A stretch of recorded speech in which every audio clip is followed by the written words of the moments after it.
Na heshima anayepewa nafasi ya kusimama kwenye madhabahu haya. Haleluya. Sijui kama uko hapa na una shida ndogo. Na kama uko na shida ndogo, mwambie shida, nimetambua kuna Mungu ndani ya hii nyumba. Amen. Mwambie shida, sitarudi na wewe nyumbani kwangu.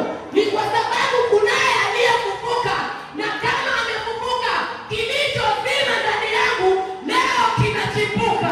Amen. Ile inasema kuna uwezo wa mti uliokatwa ukaweza kuchipuka tena. Amen. Kwa harufu ya maji. Amen.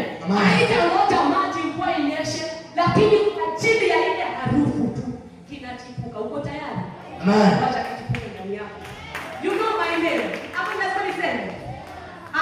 Jina langu naitwa Rosebel. Amen. Nimeokoka. Mwambie mwenzako nimeokoka. Nampenda Kristo Yesu. Yeye ni mwokozi wa maisha yangu. Lakini usiweke wale kama.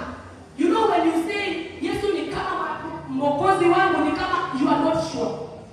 Uko hapo uvuguvugu. Mwambie Yesu ndiye mwokozi wangu.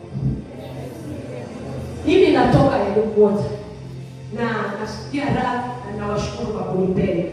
Lakini pia ninajua mngenikuta kabla Kristo hajaweka mkono wake kwangu, hamngenipenda.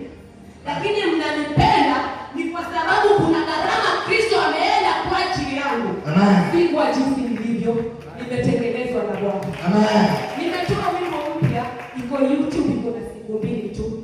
Na kuomba mpende.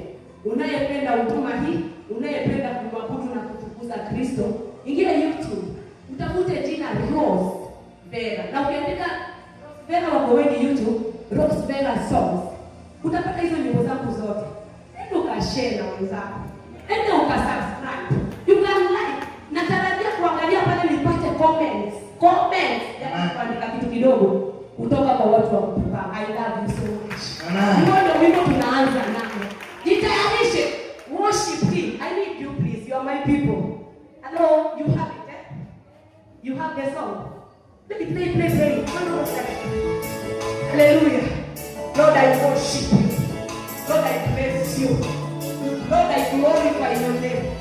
That is the Jesus I have, the King of Kings, the King of all the glory. Yes, Lord.